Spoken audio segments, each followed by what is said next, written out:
మామా బండికి వచ్చి 10 రోజులు అవుతుంది. ఎప్పుడు బండి గురించి ఎక్స్ప్లెయిన్ చేయమన్నా చెయ్యట్లేవు, తర్వాత చేస్తా అంటున్నావు. ఇప్పుడైనా చేయరాదు కసా. సర్లే, మన ప్రేక్షకులు కూడా చెప్తాం అయ్యా, వీడియో తీద్దాం పట్టు. ఓకే మామ.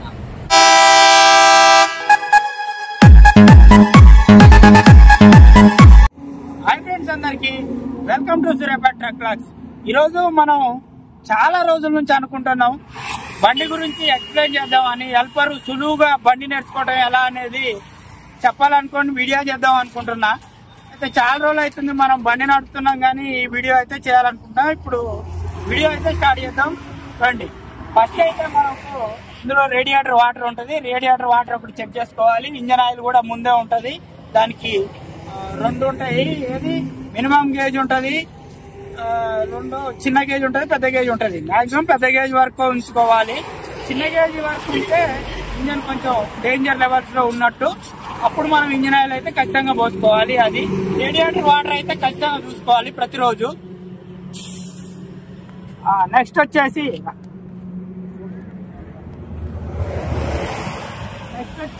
మనకు హెల్పర్ డైలీ చేయవలసింది ఏంటంటే, ఈ బ్యాటరీలు ఉంటాయి కదా, బ్యాటరీ టర్మల్ బాగున్నాయా లేదా అని చూసుకోవాలి. తర్వాత దాంట్లో వాటర్ ఉన్నాయా లేదా అని చూసుకోవాలి. వారానికి ఒకసారి అయినా ఖచ్చితంగా చూసుకోవాలి. ఒకసారి వాటర్ పోసుకున్న తర్వాతకి డే టైం జర్నీ చేస్తే అది ఛార్జ్ అవుతుంటది. నెక్స్ట్ అది వచ్చేసి ఫస్ట్ ఫ్రంట్, సెకండ్ ఫ్రంట్, ఇది లిఫ్ట్, ఇది హౌసింగ్ టైర్ అంటారు, దీన్ని డమ్మి టైర్ అంటారు. అయితే హౌసింగ్ టైర్ కి వచ్చేసి మనకు హ్యాండ్ బ్రేక్ ఉంటది. హ్యాండ్ బ్రేక్ దీనికి ఒక్కదానికే కనెక్షన్ ఉంటది. ఈ కనెక్షన్ వల్ల జాయింట్ కూడా దానికి ఉంటది కాబట్టి బండి కదలకుండా ఉంటది.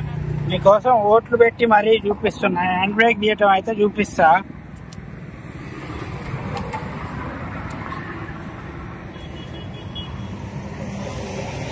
ఇప్పుడు హ్యాండ్ బ్రేక్ వేసి ఉన్నది. ఇది దీన్ని ఇట్లా రౌండ్ ఉన్నది కదా, దీన్ని ఇట్లా పైకి లిఫ్ట్ చేయాలి. లిఫ్ట్ చేసి ఇట్లా కింది కంటే హ్యాండ్ బ్రేక్ తీసినట్టు, మళ్ళా ఇట్లా లిఫ్ట్ చేసి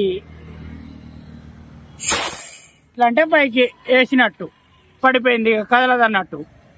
హ్యాండ్ బ్రేక్ పడిపోయింది. బండి ఆపేసినాక హ్యాండ్ బ్రేక్ వేసుకోవాలి. రన్నింగ్ లో అయితే అసలు వేయకూడదు, ప్రమాదం కొంచెం. లెఫ్ట్ సైడ్ ఉన్నది వచ్చేసి క్లచ్, రైట్ సైడ్ ఉన్నది వచ్చేసి బ్రేకు, ఇది యాక్సిలేటరు, ఇది మనకు కీ, స్టీరింగు, ఇదేమో మనకు వచ్చేసి ఇండికేటర్. ఇది రైట్ కంటే రైట్ సైడ్ ఇండికేటర్ వస్తుంది. ఇది మిడిల్, ఇట్లా అంటే లెఫ్ట్ ఇండికేటర్. ఇది ఆటోమేటిక్గా స్టీరింగ్ కటింగ్లో ఉంటే మాత్రం ఆటోమేటిక్గా కూడా వస్తుంది. మనం మాన్యువల్గా కాకుండా మనం చేతితో వేసుకోవడం బెటరు. ఇది వచ్చేసి వైఫరు, ఇది 4 ఇండికేటరు, ఇది ఎయిర్ మీటరు. ఇది మ్యాక్సిమం ఈ 2 ఎయిర్ మీటర్లు ఉంటాయి. మ్యాక్సిమం వచ్చేసి మనకి 8 పైనే ఉండాలి ఎయిర్. హ్యాండ్ బ్రేక్ కూడా 8 తర్వాతనే మూవ్ అవుతుంది, అలా కూడా చూసుకోవాలి. ఇదేమో ఫ్యూయల్ మీటరు, డీజిల్ మీటర్ అన్నట్టు. అదేమో హీట్ మీటరు. హీట్ వచ్చేసి అక్కడ మిడిల్ 90 ఉంది కదా, దానికంటే ఎక్కువ అయితే కొంచెం చూసుకుంటూ ఉండాలి. ఆ హీట్ మీటర్ 90 దాటితే మాత్రం రేడియేటర్ బాగా హీట్ అవుతున్నట్టు, ఇంజన్ కూడా బాగా హీట్ అవుతుంటుంది. ఎదురుగడ్డలు ఎక్కుతా అంటే బాగా ఓవర్ హీట్ అవుతుంది. అదొక్కటే దానికి చూసుకుంటుండాలి ఎనీ టైము. మళ్ళీ డౌన్లో ఉంటే మాత్రం కూల్ అవుతుంటుంది. కింద ఇది వచ్చేసి లిఫ్ట్ బటను, ఇది ఎక్స్టర్నల్గా చేసుకున్నారు. యాక్చువల్గా అయితే ఇది లిఫ్ట్ బటన్ ఉండే. అది వచ్చేసి క్లచ్ ఆయిల్. ఇది ఎప్పుడు ఫుల్గా ఉండేటట్టు చూసుకోవాలి, మినిమం లిమిట్ లాగా. నెక్స్ట్ ఇక బండి అయితే మనం స్టార్ట్ చేస్తున్నాము.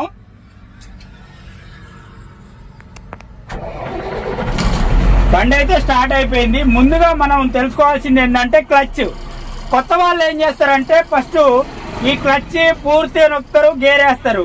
గేరేగానే ఇట్లా గేరేసుకొని మంచిగా ఇట్లా ఒక్కసారి ఇట్లా క్లచ్ వదులుతారు అన్నట్టు. ఈ క్లచ్ నిదానంగా వదిలితే మనకు యాక్సిలేటర్ తో సహా నిదానంగా క్లచ్ వదిలి ఇచ్చుకుంటే యాక్సిలేటర్ ఇస్తే మూవ్ అవుతుంటది. ఇట్లా మంచిగా మూవ్ అవుతుంటది. ఏం చేస్తారంటే కొంచెం పైకి లేపి ఒక్కసారి వదిలేస్తారు. అంటే పై దాకా రాకుండా క్లచ్ వదిలేయటం వల్ల ఇంజన్ ఆగిపోద్ది. కొత్త వాళ్ళు కాబట్టి భయం స్టార్ట్ అయింది. కాబట్టి ఇలా చూడండి జాగ్రత్తగా. కొత్త వాళ్ళు ఏం చేస్తారంటే ఇప్పుడు ఇక్కడ క్లచ్ ఉంది కదా, దగ్గర పెట్టు. ఇప్పుడు ఇట్లా క్లచ్ ఉంది కదా, ఈ నొక్కుతారు. గేరే క్లచ్ పూర్తిగా నొక్కినాక ఏం చేస్తారు, కొంచెం ఇట్లా లేపి లేపి మూవ్ కాదు మళ్ళీ ఒకసారి వదిలేస్తారు. వదిలేయటం వల్ల ఏంటంటే బండి ఆగిపోతుంది.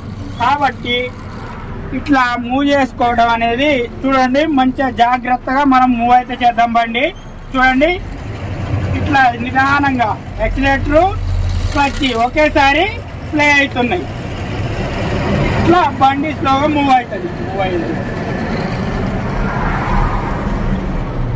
ఇట్లా మళ్ళీ ఒకసారి చెప్తున్నా చూడండి, మంచిగా నిదానంగా లేపుకుంటే బండి యాక్సిలేటర్ ఇచ్చుకుంటే క్లచ్ మూవ్ అయితే ఇట్లా ఉంటది.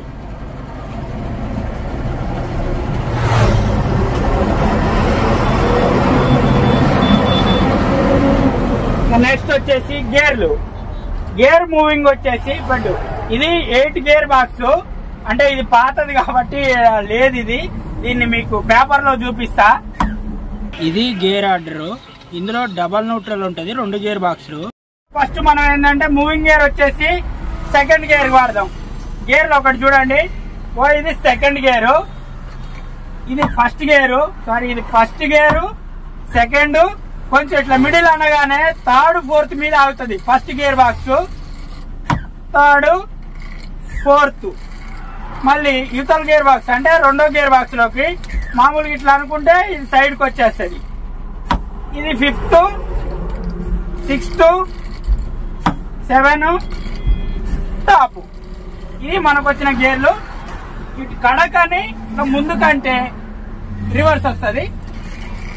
మూవింగ్ గేర్ వచ్చేసి మనకు సెకండ్ నుంచి మూవ్ చేసుకుంటూ వెళ్ళిపోతాము. ఫస్ట్ గేర్ కూడా వాడతారులే కానీ మన ఆప్షనల్ వచ్చేస్తే సెకండ్ గేర్ లో మూవ్ అవుతుంది బండి, ప్లెయిన్ రోడ్లు కాబట్టి.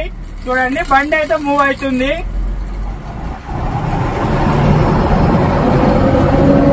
ఓకే, బండి మూవ్ అయిపోయింది, యాక్సిలేటర్ రేజ్ అయిపోయింది. 15 RPM దాటినాక మనము థర్డ్ గేర్ అయితే వేసుకున్నాము. మళ్ళీ 4th గేర్ వేసుకున్నాము.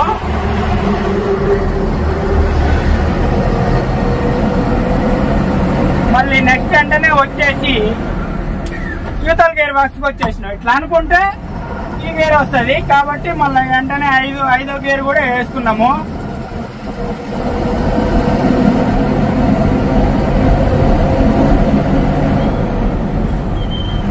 ఇంకోటి వేసుకున్నాము, 6వ గేర్ కూడా వేసుకున్నాము. ఏ గేర్ వేసినప్పటికీ స్టీరింగ్ కంట్రోల్ ఖచ్చితంగా ఉండాలి. ఎటు పెడుతున్న వీడియో, ఏ గేర్ వేసుకున్నప్పటికీ స్టీరింగ్ మాత్రం కంట్రోల్లోనే ఉండాలి. చూపు మాత్రం ఎనీ టైం రోడ్డు మీద ఉండాలి.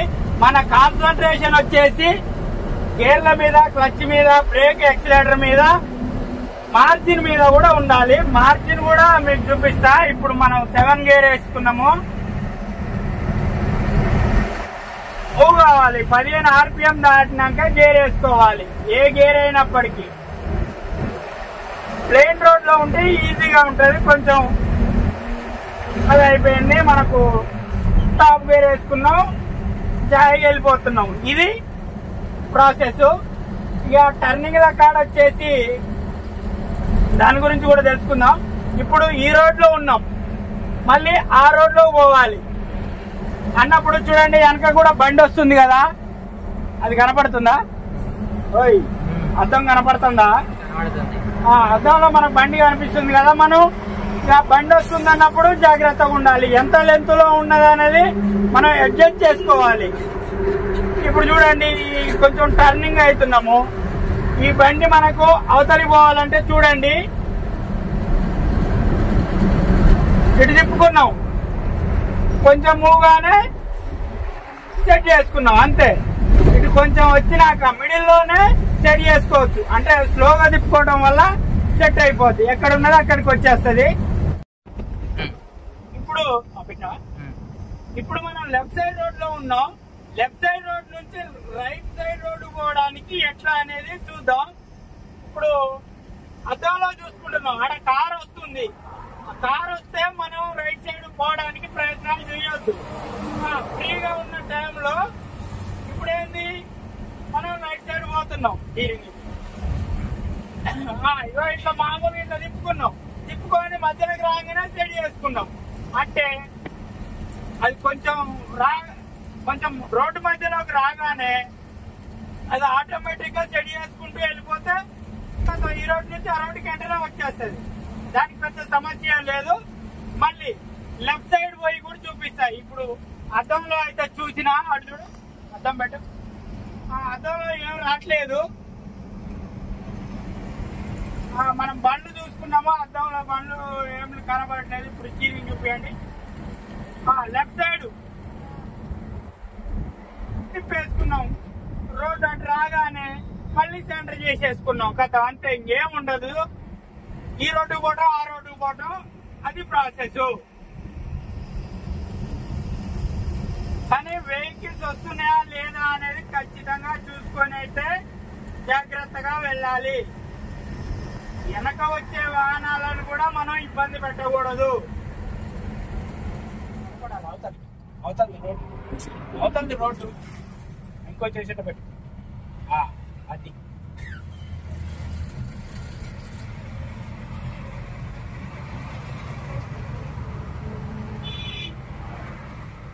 ఇప్పుడు మనం బండికి సమానంగా ఉన్నాము. అటు పెట్టు. ఆ బండికి మళ్ళీ అద్దం చూపించేటండి. అద్దం ఇంకో చేసేట. ఇప్పుడు అయితే సమానంగా ఉంది కదా. ఈ బండి మనం మూవ్ చేద్దాం, ఎక్కడ మీకు క్లియర్ గా అయిపోతుందో చూద్దాం. ఇప్పుడు ఫస్ట్ ఫ్రంట్ సమానంగా ఉన్నాయి, కొంచెం మూవ్ చేస్తున్నాం. ఇప్పుడు సెకండ్ ఫ్రంట్ వచ్చింది. సెకండ్ ఫ్రంట్ నుంచి లిఫ్ట్ టైర్ వచ్చింది. డమ్మీ హౌసింగ్ క్రాస్ అయింది. చూడండి, పెట్టు, అవతల పెట్టు.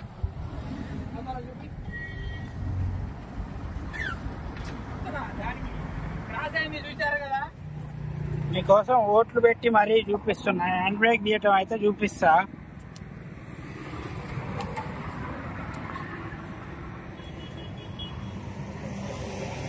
ఇప్పుడు హ్యాండ్ బ్రేక్ వేసి ఉన్నది.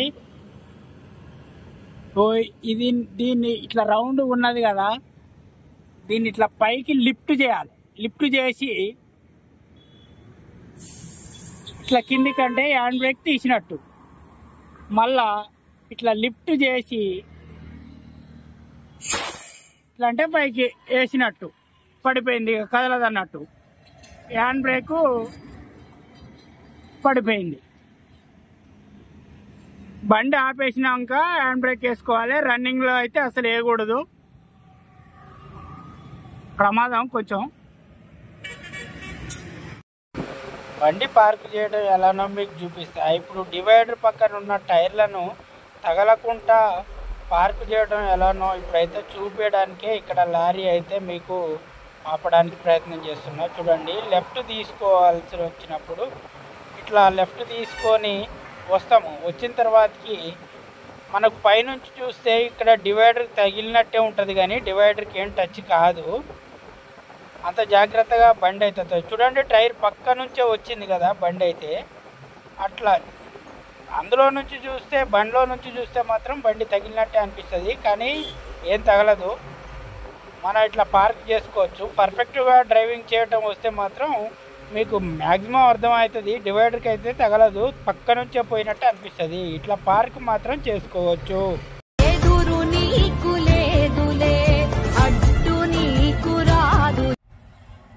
వీడియో ఎలా ఉందో కమెంట్ చేయండి, లైక్ చేయండి, సబ్స్క్రైబ్ మాత్రం మర్చిపోకండి.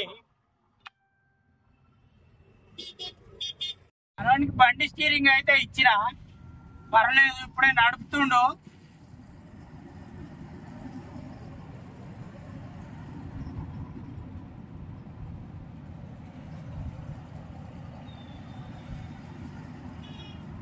ఇట్లా పక్కకు కూర్చోబెట్టుకొని మనం సిట్ చేసుకుంటూ ఇస్తే బెటరు.